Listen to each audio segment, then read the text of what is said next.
announced Monday. So we knew that Farage was making an announcement at 12:05. The prospective parliamentary candidates, I think over the time, got some idea that there would be a sort of reckoning of the candidates, and then not all of us would be fighting in this election. So, but what the content of what he said, none of us knew. So we heard it for the first time, like you, when he said that the 317 seats, which are with Conservative sitting MPs, were not going to fight. And I think, probably an understatement, that is a huge disappointment, not just for us, but for all our supporters. Because people have invested heavily in this, and there are so many undeserving Conservative Remainers who they are such lucky to be allowed to continue in Parliament. It's just an outrage. But that is a very strong feeling. So the other things that struck me from what he said, the unilateral nature of his pact with Boris, but there are on the internet, as always, there are pictures of them having dinner recently together. Maybe we'll come back to that. The other thing that stuck in my mind, and it's something I've been saying to a number of you, what Boris's deal at the moment, it pushes the can down the road, which is exactly what the EU want. And I felt once you saw Boris's deal and thought about it, the almost inevitable, in my view, probably 2 to 3 years' time, a clamour for a second referendum would be unbearable, because it's like 5 years since the referendum. People would say you've got to go again, and I think that is a huge risk for people on our side of the argument. So if you look what Farage said, there are two sort of big motivators to him to do this unilateral pact: to avoid a second referendum. And I think he's really on the money on that one. I think that's a smart move. And he also talked about being a sort of anti-Corbyn pact. That might come back to bite us, I think, up in the north, personally. Because I think at the moment, but maybe Farage is confident he can massage it, because he's going to work really hard up there, we look like Tory light. We've just got in bed with Boris, and it looks a bit flaky. How do you trust... I don't know how you trust Boris on the current construct. That's the issue. And what happens in a year's time... So if I understand it correctly, Boris has promised that he won't extend beyond 2020. But he's got a year. A year's just like a lifetime in politics, isn't it? So he promised 31st of October. Yeah. You know? I know. Time and time again. Should we come back to some of the sort of the national themes? So just to explain my position here in North Dorset. So you can see, and all my argument has been to date, is that I was the only Leave option on the ballot paper. Yeah. Okay? So my immediate thoughts, and I must have, the days leading up to Monday, I had talked a bit of a big game, and I think I threw out that I would stand as an independent. So that was my immediate thought. I don't know how long, I had a very nice lunch with Howard. We did have one drink, but I can't pretend it was a fully liquid lunch, well, not by Howard standards. Sorry, that's a cheap joke at my fantastic campaign manager's expense. I think standing as independent. I think it's egotistical. What I liked about Farage, I think it's clearly country before party, and that is a big thing. And I think all us PPCs have signed up to that, and that is really important. The other thing I sort of say to myself is cause before personality or ego, and I think the cause is served on the second referendum point that I referred to. So having bounced it off Howard, I dismissed the idea of standing as independent. I think you could do quite well as an independent here, but it's not the same as having the backing of a party. The other thing I explored, and I checked with the sort of Southwest regional managers who effectively sort of the layer, the party's not very hierarchical, but they're sort of the next people that we talk to, and I've talked to them a lot during the Euros. And I just said, is there any possibility, okay, I don't campaign any longer here, but can I be a name on the paper, and just so that somehow people could vote in North Dorset for a Leave candidate? But the line came back quickly, not standing against Tories anywhere, full stop. And as clear as that. Now, the sort of third thing that I had an opportunity, there were other people possibly who could stand as the Leave ticket, and effectively for about 24 hours we were in discussions with them, see if they were able to do it here locally, but that wasn't possible for one reason or another. So we have explored whether or not there are other independents that would be prepared to take quite a lot of our launching pad. Frankly, they could have all the bookings that I've done, because we've booked Verwood, we've booked Gillingham, and we've booked Shaftesbury. We've also paid for a lot of advertising. So that I'd gone through all that process, and then the same people I've been talking to, the Southwest regional managers, so two senior people, they approached me and said, well, actually, Tim, we need people, we'd like you to go and fight a Labour seat. And I guess I took, I don't know, a couple of hours to think that through, discussed it with Howard, obviously, again, discussed it with Sadie, and that has been my decision. I've been asked to go and fight Bristol East, which is a 13,000 Labour majority.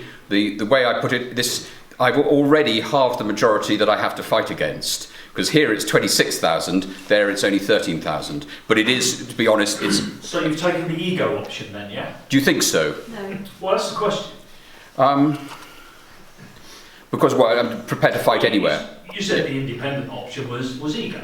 Yeah, but I'm not independent, I'm still part of the party. I get that. Yeah. I get that. No, I think that's really important. I think party discipline is key, Alan. I think we've signed up to follow Farage. We can question him, but I think his judgment on issues has been pretty good over the years, and I think he's onto something. I really do.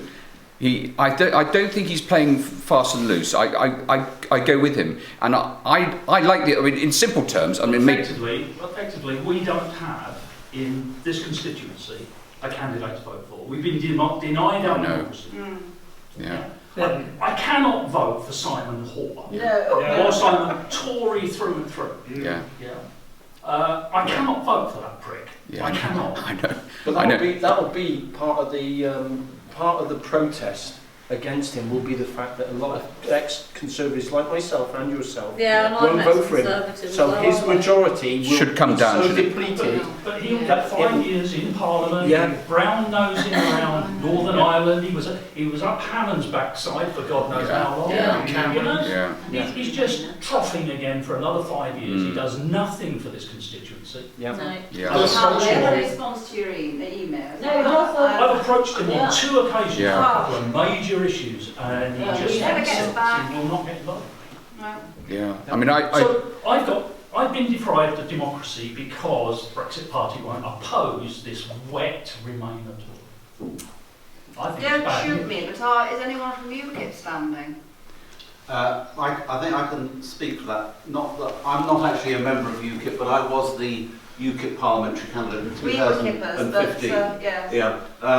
So my name's Steve Owen, I'm from Shaftesbury. I was the UKIP candidate in 2015. I'm actually a registered supporter of the Brexit Party since it was launched. Yes, but so I'm not in UKIP. So I'm not a member of it. Steve, can I be more open about what I refer to as the independent option? Yes. Yeah. I mean, I sort of slightly muddy the waters on that. When that 24 hours was in discussions with a colleague of Steve's, I wanted, because they talked to me before, UKIP said to me, we won't stand against you, Tim, as long as there is a Brexit person on the ballot paper. So it was UKIP I talked to for 24 hours, and I sent out quite a feisty email about this meeting still being on, because I was hoping the big reveal here would be, I'm handing over to a UKIP candidate, and I would have loved that, really loved that, because the idea of a UKIP candidate doing really well here, I mean, would be fantastic, and he would have live streamed it as well. We would have had quite a big thing to have pushed out, actually. But I mean, I think this is how I see it. The structure of the party's not in a position behind. Not in North Dorset is pretty good, but behind the nationally, we were all over the place. In Dorset had already announced to the press that they were standing aside for Brexit Party candidates across the whole of Dorset. Yeah. And of course, they're not geared up now to do it. Yeah. run election because all people like myself, I'd already joined the Brexit Party. Yes, that's true. I'd already resigned from the local branch as the vice chairman of it, and so I'm not served its purpose. well, I'm not actually an approved candidate for UKIP because obviously I can't be. No. So basically they're not set up really to do that. There might be the odd token. There will be some across the country, but the trouble is when this is such a last-minute thing, to actually run. It took me 18 months of door knocking when I stood, but it cost quite a lot of money as well, and that's with the party behind you. Can I just test the mood of the meeting on that one? If we'd come here and announced it being UKIP, would everyone have fallen in behind them, Yes. or something? Okay, Yeah. no, that's what I'd hoped. I very much hoped it. And I would make. They could have had all the public meetings. I mean, public meetings could have had my advertising. Yeah. But the problem is there is no protest vote even, other than Well, spoil your ballot. Yeah. Why don't you just write leave on it? Yes, Nigel Farage, Yeah, Brexit, that's what That's what I'll do. Yeah.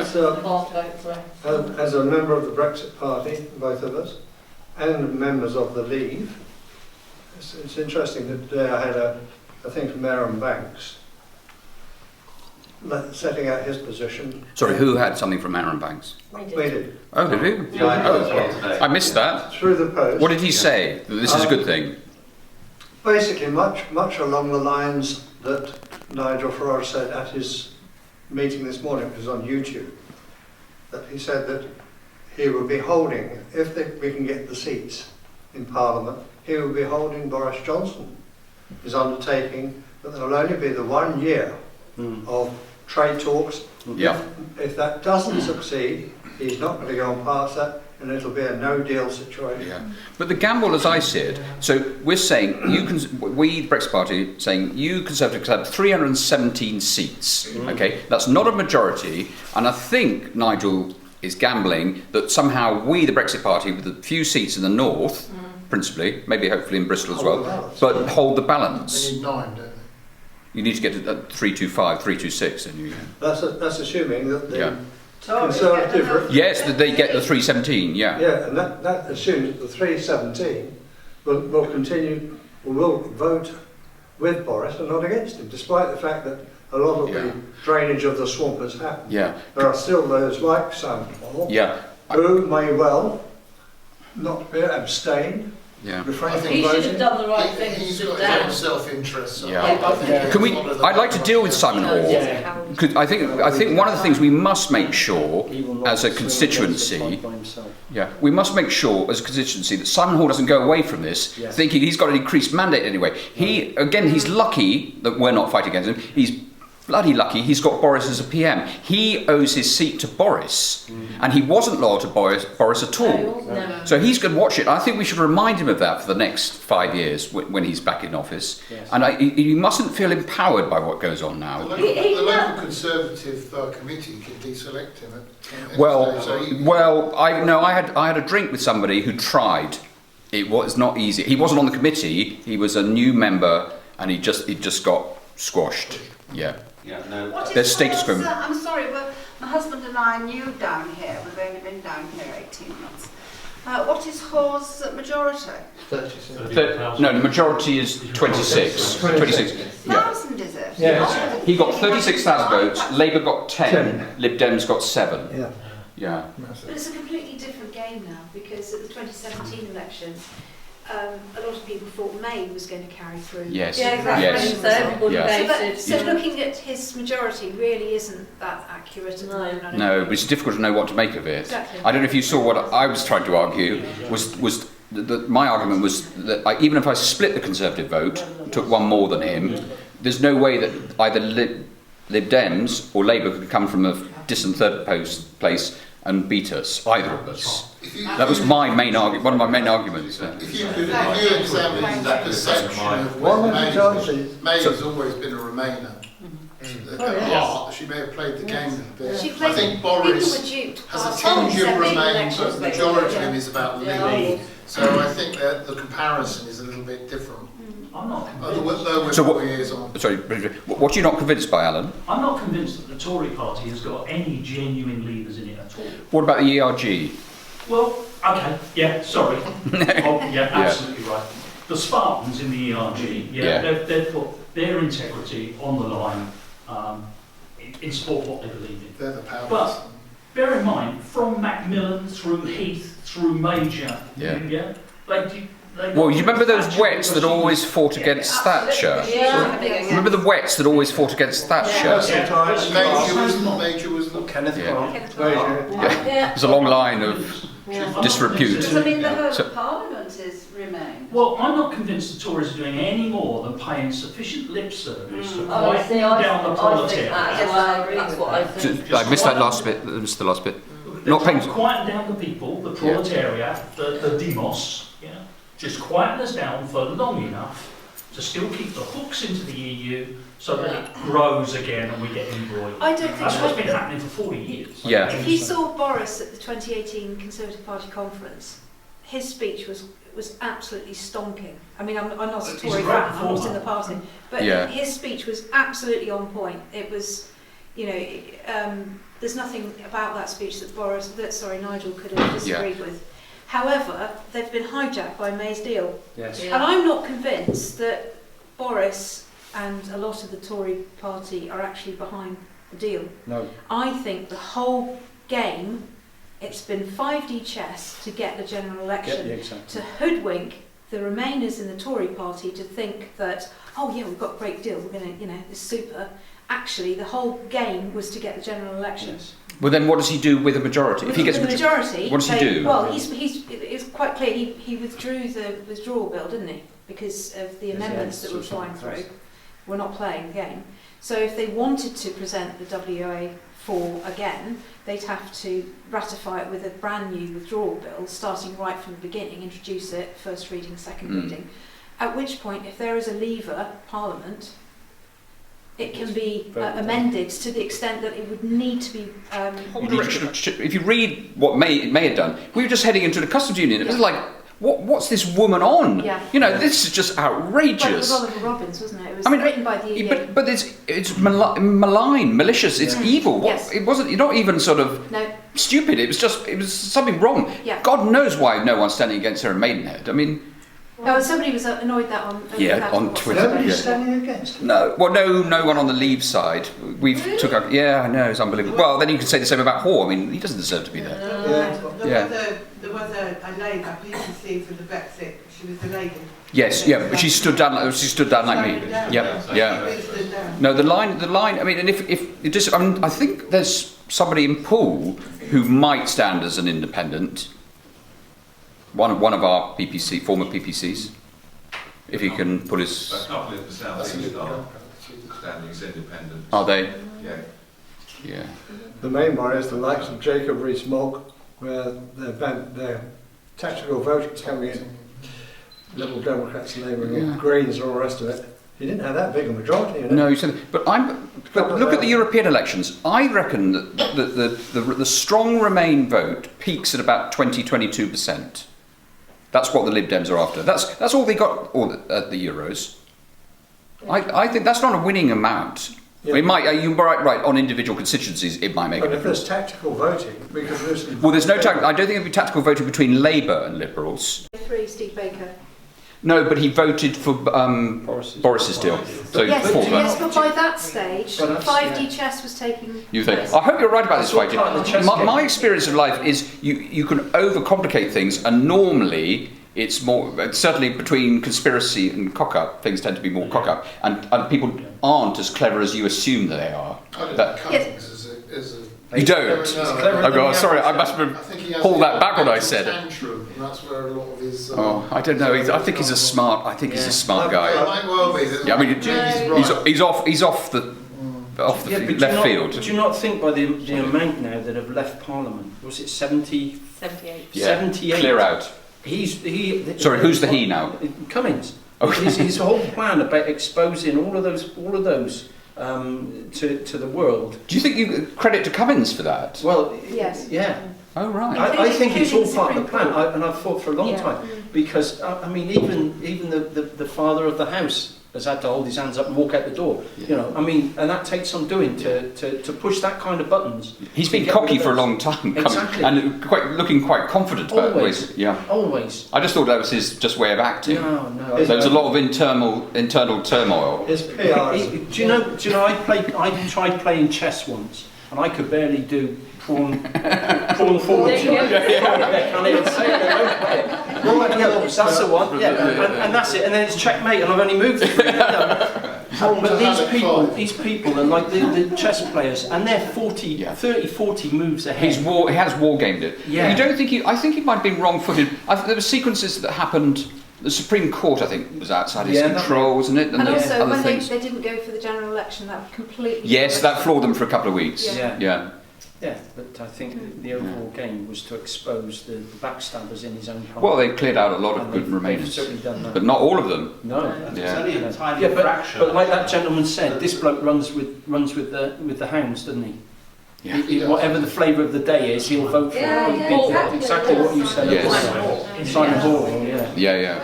And if the flavour of the day is leave, Simon Hall... Which not very convincing leave. There's this formulation that May used back in 2017 election. We will respect the result of the referendum, or we deliver. It's sort of almost meaningless. Yeah, exactly. Yeah. Simon Hall sang the whistle. He won't go over the trenches. He'll just keep his head down.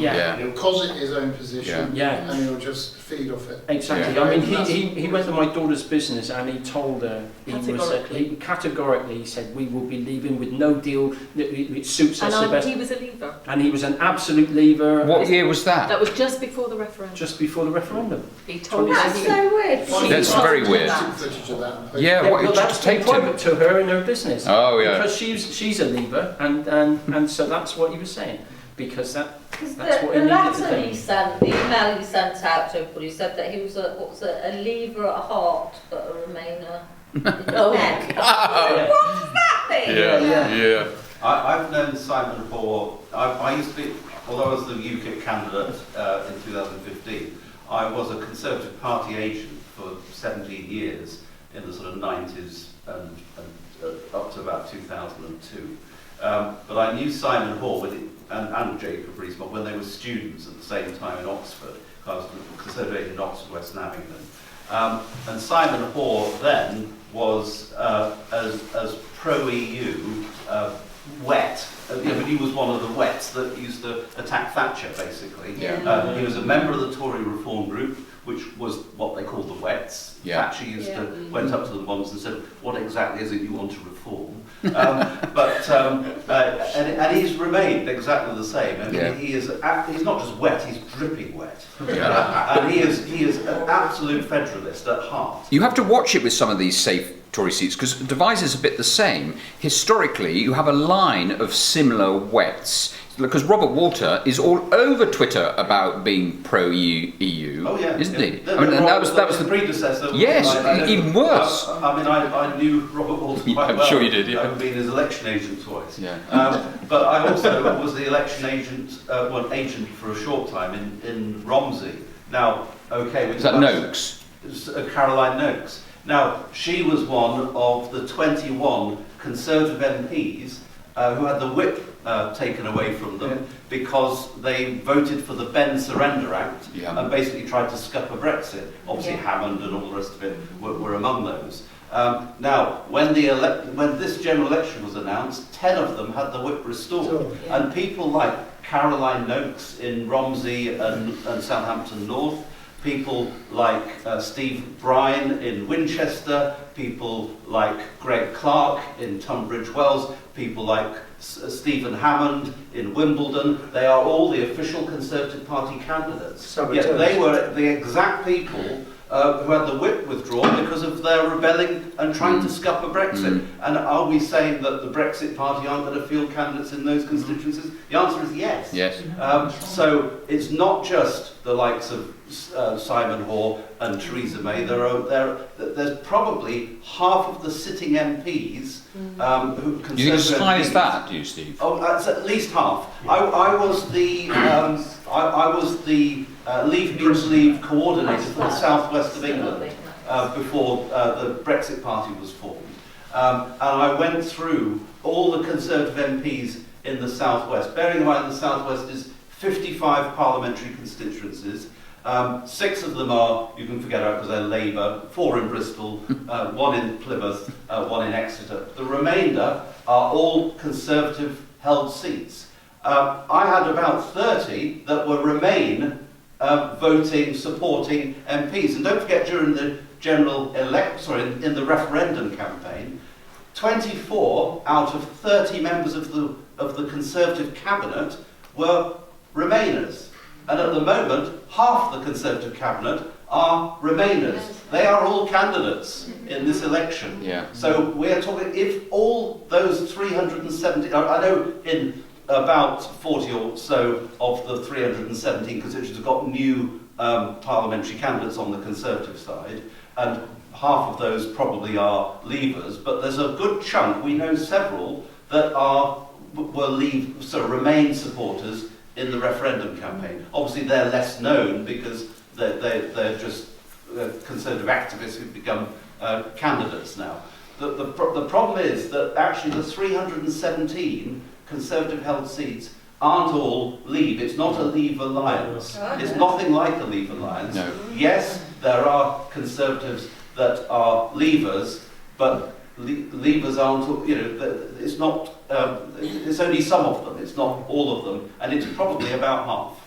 So we could find ourselves in, I don't know, a year's time, when maybe WTO is mentioned again, if we haven't got a deal, I'll find ourselves in exactly the same conflict within Parliament because of what you've explained. Yes, and one of the problems is that, yes, the likes of Simon Orr had in the past, up until relatively quite recently, always voted along with the Conservative whip.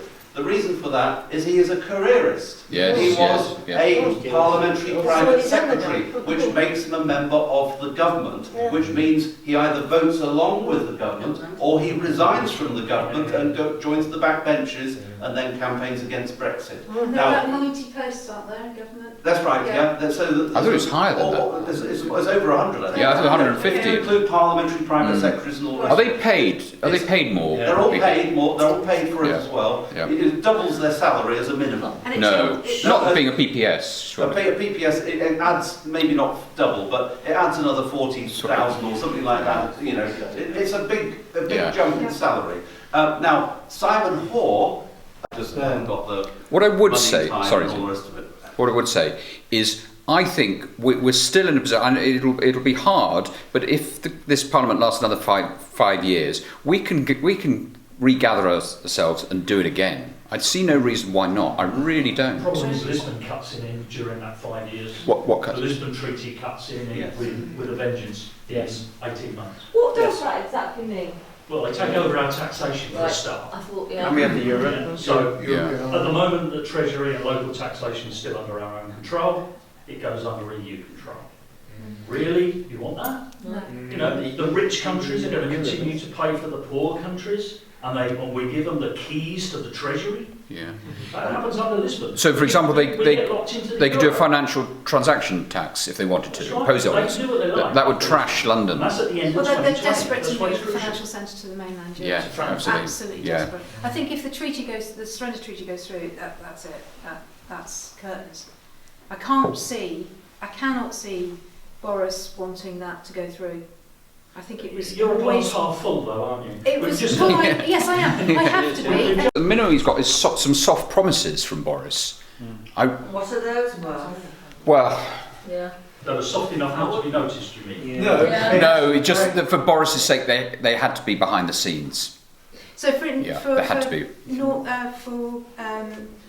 Bristol East, there is no Conservative candidate yet. Funny enough, one of the things I was going to do tomorrow was go and see if they're go along, find their office if they have one, and check that they're not putting a candidate up. I'm beginning. Well, thought to me today, maybe that's an offer. They haven't told me about that. Maybe that's the such a hopeless seat for the Conservatives then? Well, no, they came second by 13,000. I think, having worked... I can't believe they won't have somebody. The Conservative Party will put a candidate in every single seat in England, Wales and Scotland, obviously not Northern Ireland. They want to be a national party. As will the Labour Party.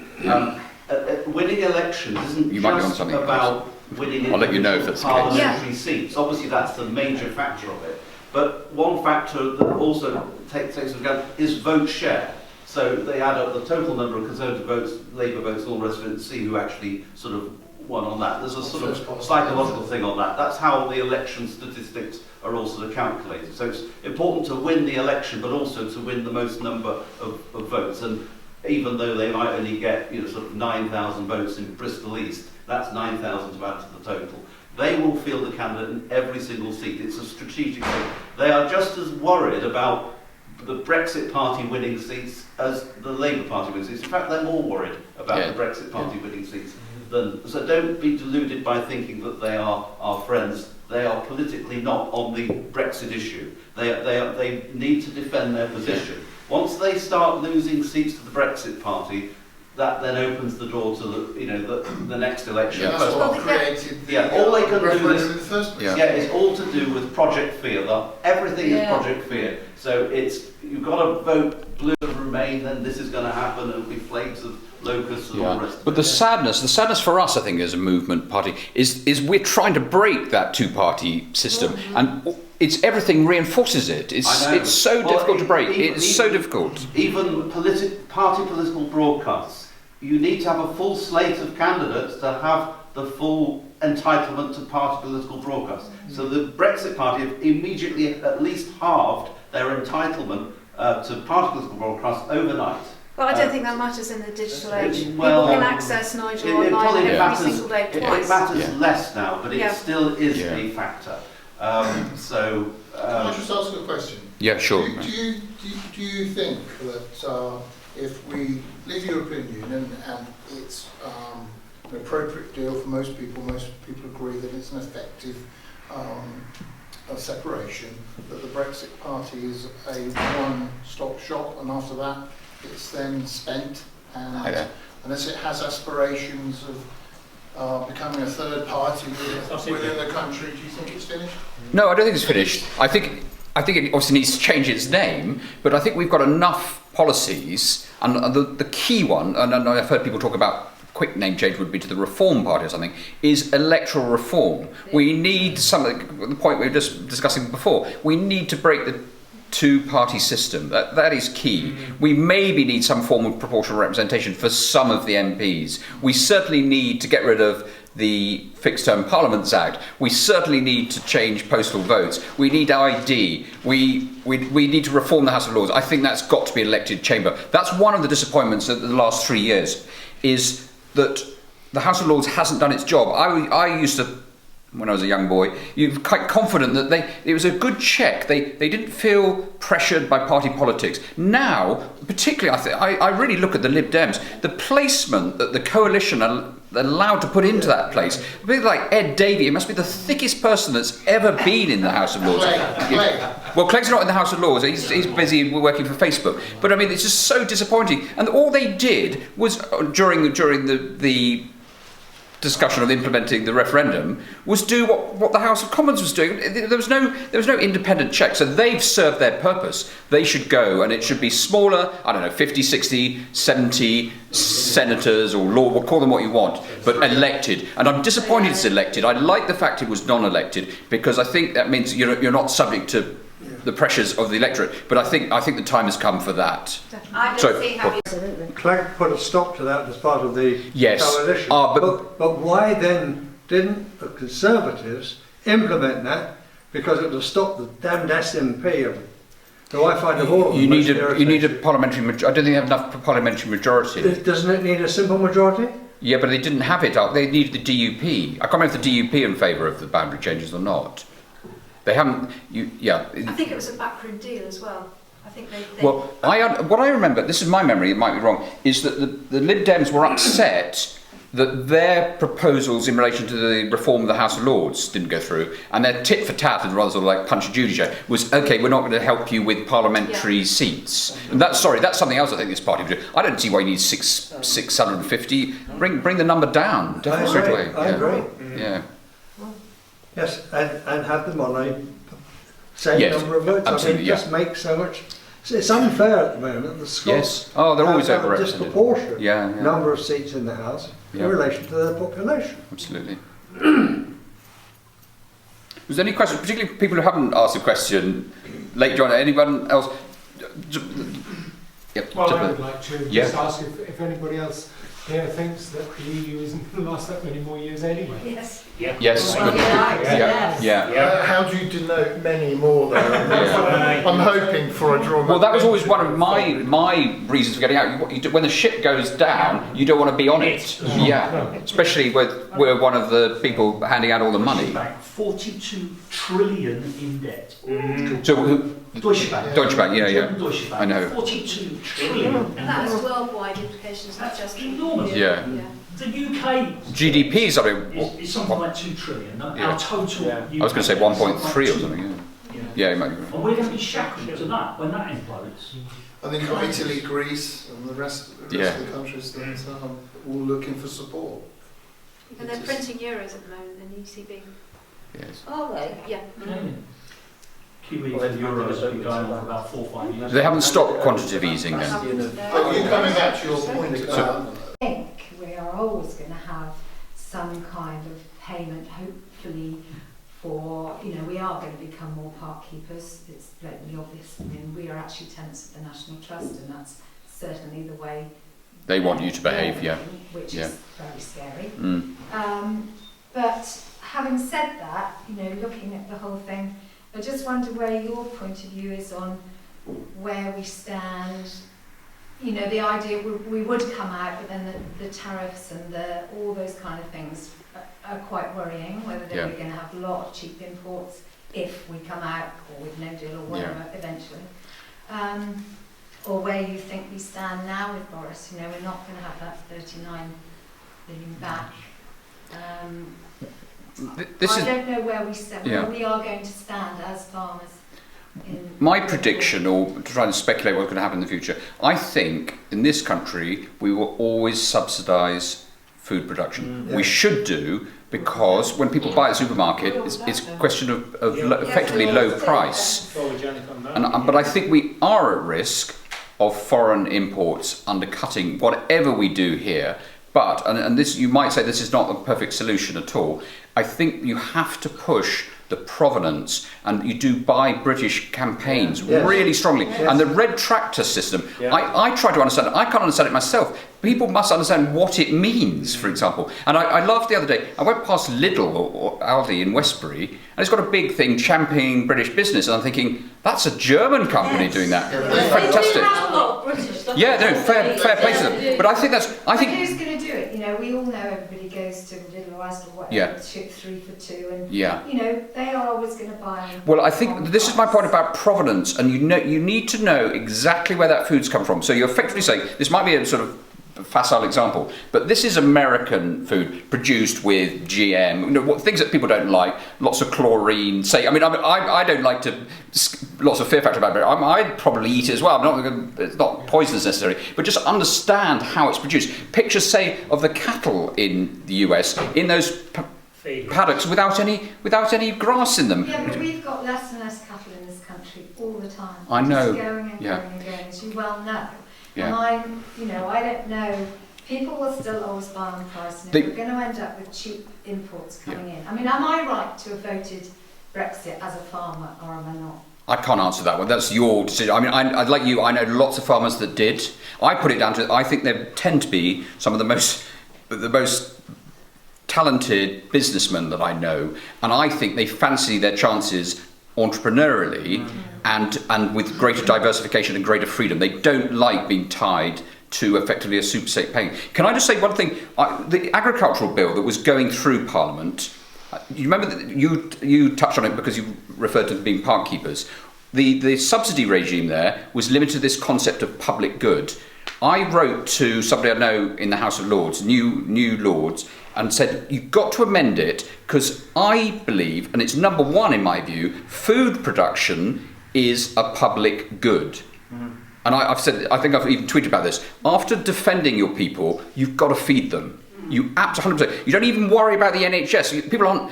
If they've got food in their stomach, they're not going to be ill. You know, they're going to die of starvation. In simplistic terms, you've got to produce food, and the idea that you've got all these, in my view, you know, rewilding or something is a priority of public good, and food production's not, is a nonsense. So, and that agricultural bill failed, and I looked at the last version of it, and it. This is a sort of lawyer's analysis. There was something about food production in there, but it wasn't on all fours with all these sort of green initiatives.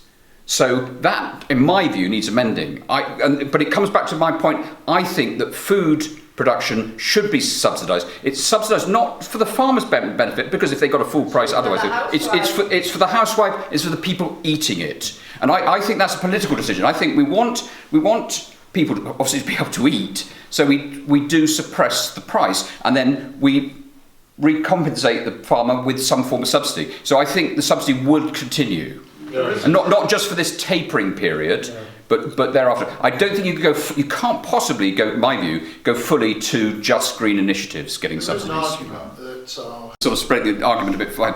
If it's halal, you need to know.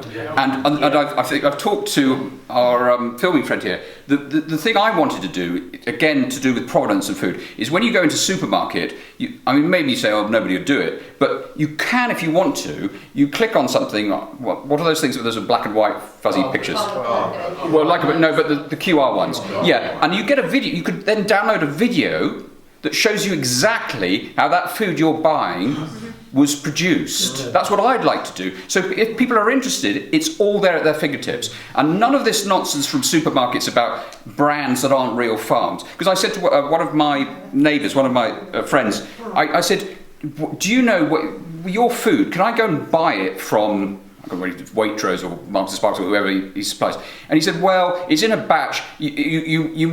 Our cattle's like slaughtered at the same time as other cattle, and it might come from our farm, it might not. To me, that's not good enough. In this day and age, I think you need to know exactly that what's on your plate. You need to. Why not know where it's from? And then it contrasts with what you get from the States. You know, if the States are producing it badly with lots more, they've got lots of advantages in food production. Like they can use chemicals on their wheat and everything that we can't. I have a feeling that there's a law about food traceability anyway.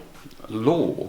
Well, there's a packaging and you have to be able to trace. So, really? Yes, but they don't. Yeah, but it's not visible, is it? You can't. What's your reaction to my idea of actually producing a film? So you use every stage of, say, it's an animal or even crops through to bread production. I think, it's expensive, but I put the expense on the supermarkets. There needs to be still more advice, doesn't there, to the general public. But I think, we are so populated now that people want, they want to, we're a small country. And I can remember years and years ago that there was a chap down in Cornwall who went to a very early EU meeting a long time ago where it was decreed that the British zone would be livestock free by 2006. Well, they didn't get that wish, did they? They didn't get that right, but they're. But why? I have a feeling that there's just there's somehow an initiative somewhere that is what we sort of want. The people want. They don't want the farmers in this country. There's too many people. Everybody wants to walk everywhere. And I just wonder then, with that kind of background going on, that if we, whether we are then just going to be totally reliant on cheap imports from Europe, and we're going to be paid as part. But I simply don't understand that.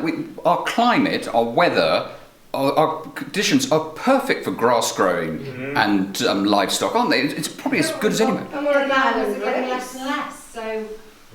Because they can. They can hold the Conservatives to. We need the balance of power. Yeah. DUP on steroids. I'm not sure about your accent because they talk about constant efforts down there. What's the projection, the estimate of the number of MPs from the Brexit? Oh, they're really careful.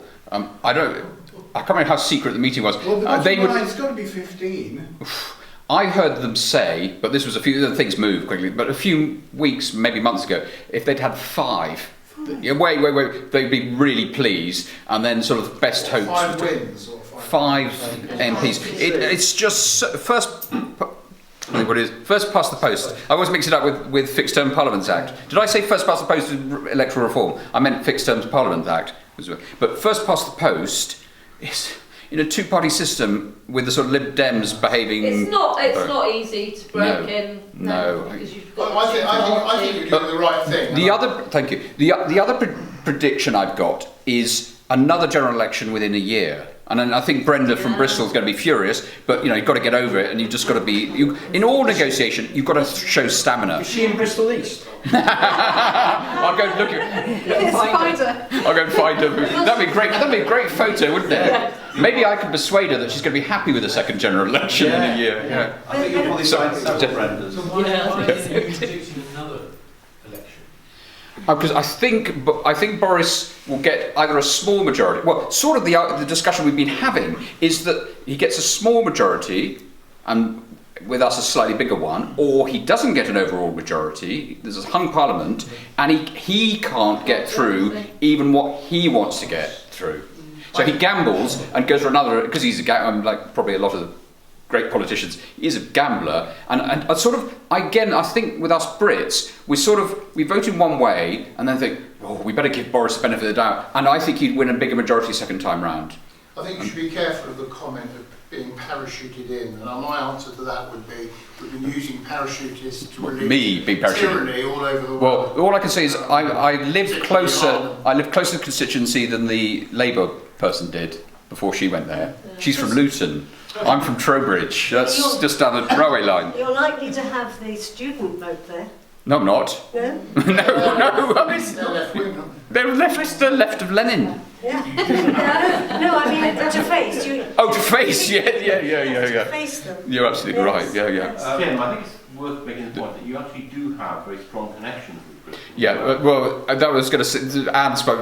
I was there for 3 years as a student myself. Yes. But the point I was going to make, they actually don't live. Students all live on the hill in the nice bits of Bristol, Clifton, Redland, and Cotton. Right. Yeah, Bristol East, I think. I can describe the constituency.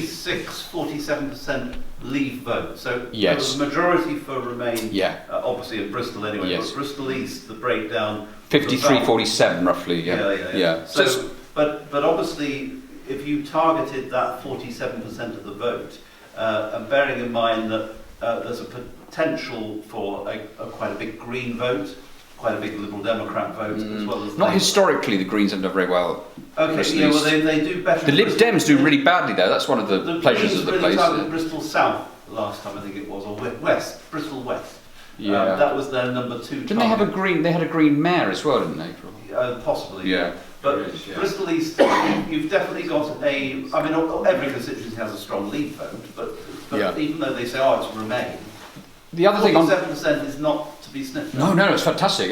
Great base. But on top of that, I think you've got some genuine Democrats within the Remainer side who will come across, and I've seen that already. People say, well, I actually voted Remain, but I'm outraged that your referendum has not been implemented. I think I feel good about it. And just you get a sense when you walk around. The only thing I noticed yesterday, they're silent leavers.